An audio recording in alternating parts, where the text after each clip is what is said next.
Hey everyone, welcome back to another lesson here on the channel. Today we're going to be talking about how Amazon FBA private label product research is a lot different now in 2021 than it was back in 2017, 2018. That's what today's video is going to be about. Be sure to stick around to the end. Be sure to like and subscribe down below if you haven't already. But without further ado, let's get right into it. I've got a very 2017, 2018 style product research method pulled up here with a database. But before we do that, I hope you all had a great weekend. Today is Monday, if you're watching this on the day that it came out. So yeah, hope you had a great weekend. Hope you're gonna have a great rest of your week. I had a good weekend, bought a new hat. And other than that, let's get into it. So when we come into this tool, let me just show you how my mindset probably would have looked in 2017 when I first started. We would come in here, we would put in some criteria, a couple categories. The categories I probably would have selected would have looked almost identical to this right here. I would have selected a lot, and then I would have come over here and we would have gone 15 to 50. I still remember this like the back of my hand. Minimum revenue, we do 5,000. Maximum revenue, we do 15,000. In the review section, we would come over here. We would do no minimum. We do a maximum of 75. This actually feels really nostalgic. Maximum weight of 2 pounds. And then we're gonna go ahead and hit search. Now, this probably still could work. This is probably how almost every single person that was selling this time frame was finding their products. There were some methods organically on Amazon where you could just go to Amazon, look through categories, do it that way. But this one was really popular. So we would come through here and we would just look at what's being presented to us. For instance, we might look at something like this. We might see how they're doing. It's currently unavailable. Maybe they went out of stock. We'll go to a different one. And then if they were doing well, we would go look at the market as a whole, and then we would consider if we wanted to sell that product or not. That was pretty much all there was to it. And then when we went to the market to see if it was something that we wanted to sell, let's just go with something like this. Excuse me, I was burning an incense in here. It's a little smoky. So if we take this search term right here, 100 packs cardboard, paper boxes, we would go search that in all departments because we want to see what the whole market looks like. Keep in mind, this is the 2017, 2018 method. And then what we would immediately have done is pulled up a product research tool. I'm not even sure if X-Ray existed that long ago, but that's the one that I'm going to pull up because it's the one that I use now. And then we would use the following criteria to see if the product's something that we want to sell or not. Okay, so once this loads up, there's a couple things that we're going to be looking for. We're going to be looking for that, I believe it was something like 7 out of 12 have less than 75 reviews. We want to see that 7 out of 12 have over 250 sales per month. And then that's pretty much it. And then a price range between 15 and 50 for the most part. So we come in here, we see that this one is doing well. This one here is doing well. This one is doing well. These are all kind of different products. Not exactly these big. Oh, these are only 4 inches by 4 inches. From the picture, it looked like it was a big shipping box. Okay.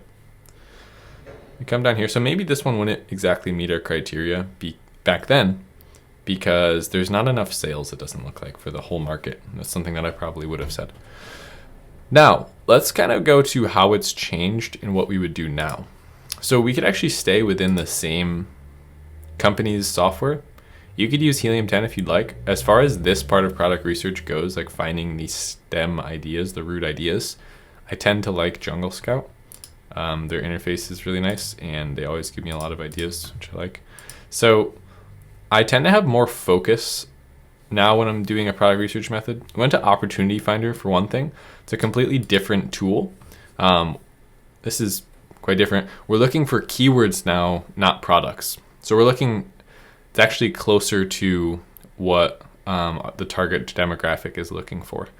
So we're not just finding a specific product that happens to do well in any space. We're actually looking for the space itself first.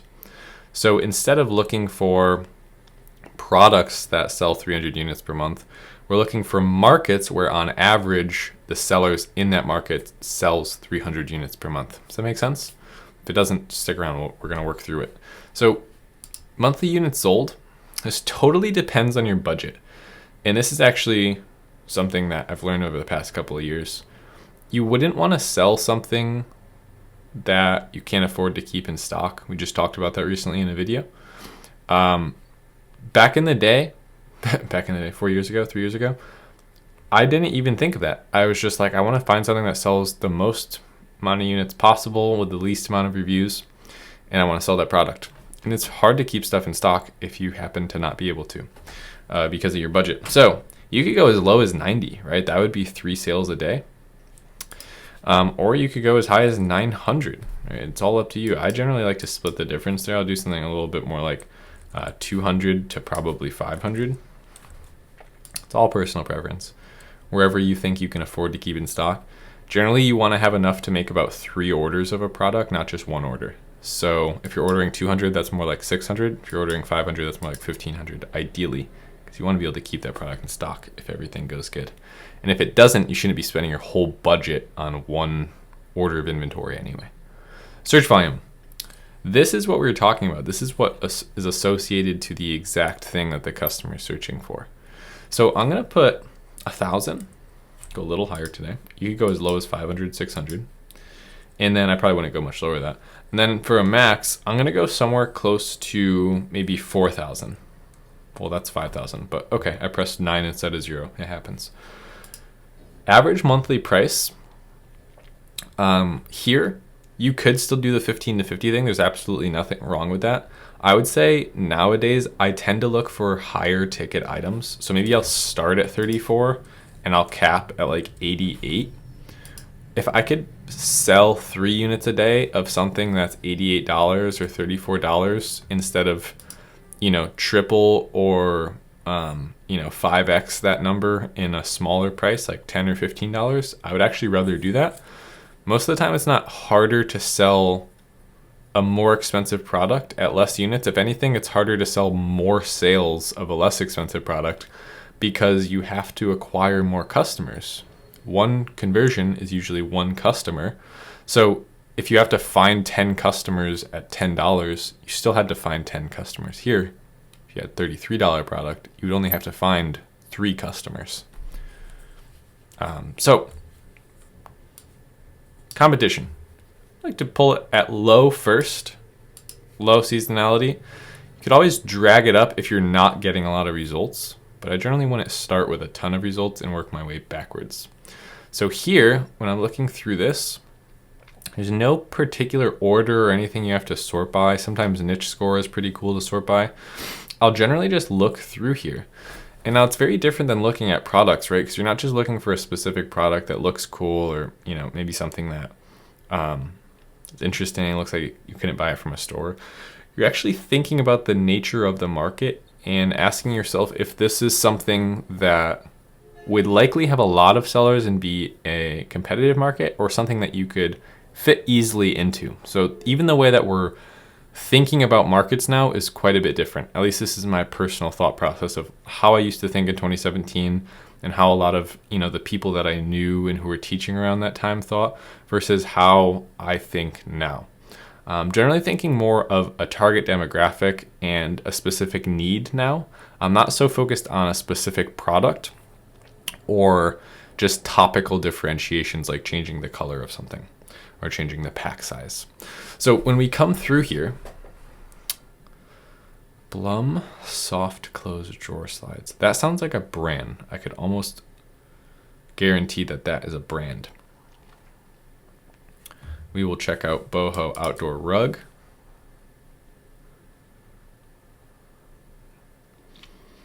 Let's see. Generally, anything like that, like a lamp, I probably wouldn't try and sell. Squirrel-proof bird feeders for outside hanging. I think it's so funny that people are like like they care which animal gets the food. It's like, no, squirrels, get out of here. I'm feeding the birds. It's like, if you're putting food out for small animals, why can't squirrels have it as well? I don't know. Maybe there's some information I don't have here, but it just seems counterintuitive to me. So let's see. Folding storage box. That sounds interesting. There's probably a lot we could do with that. Wicker shelf. I have heard of that one. I've clicked on that one recently. Home Decor Modern. If you ever see something like this, I encourage you to open it. Even though it's not a specific product, it's usually a market that will have a lot of specific products within it. So that's probably good. I mean, we don't need to look through here too long. As much as I do like looking through here, sometimes I actually get caught up in it. This is what we found with the old method. The new method, we have quite a few more. I think we looked for about the exact same amount of time through here. I mean, I only made a couple scrolls for each. Boho outdoor rug. This is obviously outdoor. It's usually for patios, so it's probably going to be seasonal. But the one thing that I'm going to do that would be different now, notice the old method, we pulled up our extension right away. It was the first thing that we did, right? We just pulled up our extension. We looked for low reviews, high sales. Nowadays, I actually look for opportunities to come in and take advantage of a specific style that sells really well, or I'll start looking on external websites for styles that maybe aren't here yet that resemble a similarity to what does work really well here. So I'm not so crazy about the reviews. I don't have a specific review criteria. If they're low, great. If a couple of them are high, that's fine too. I'm more focused on what specific group of customers is buying what and why. So write that down. Ask yourself this question. Is there a customer that isn't being provided for here?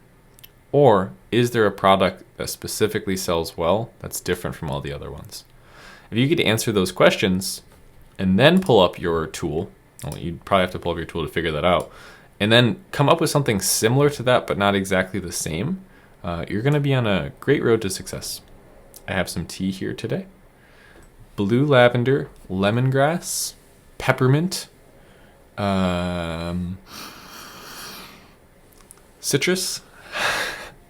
I don't know what else is in it. No sweetener. Oh, there we go.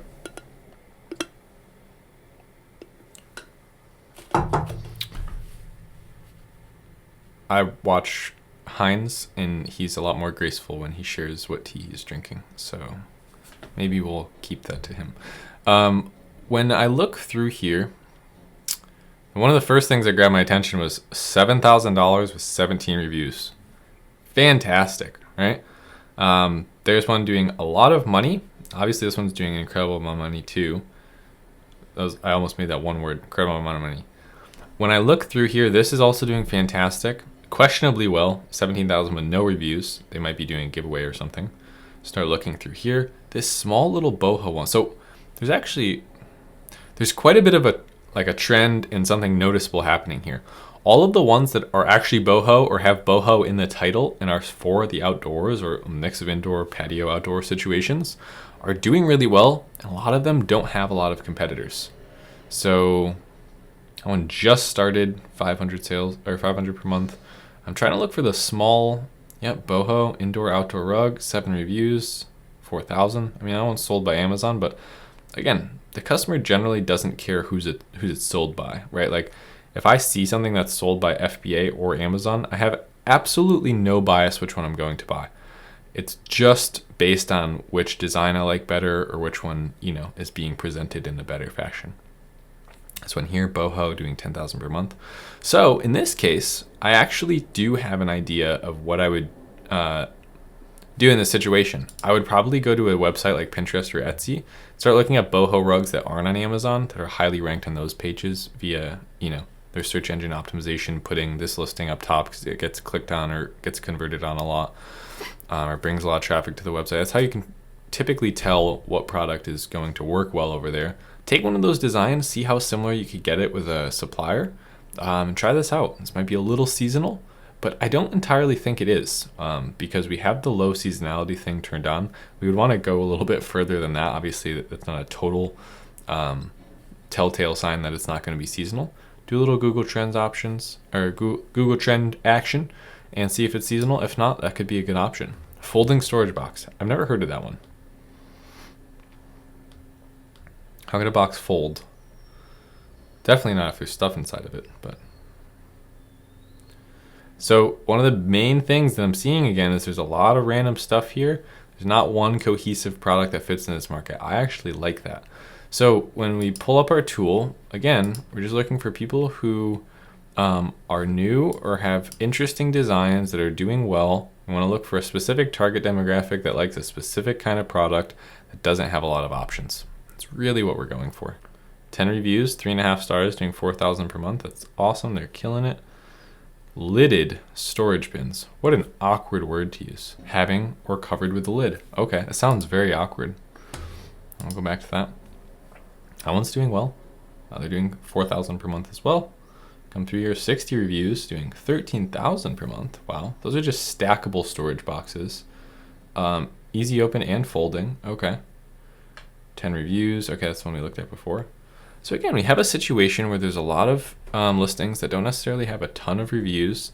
Because they have a new interesting style, they're doing really well. Look at this, 29 reviews, $25,000 per month.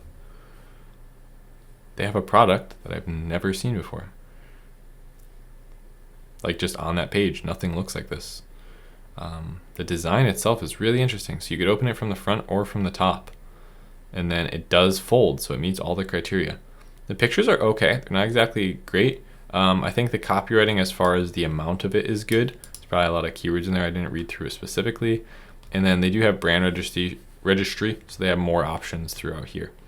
So I, again, would do the same thing. I would start to come to a conclusion whether or not a customer needs me here.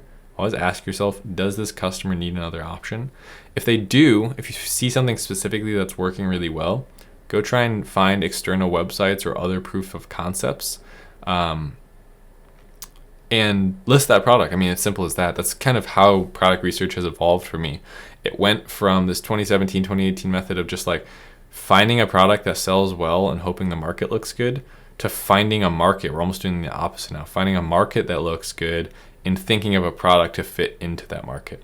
But not just thinking of that off the top of your head, using already working designs to base your design off of.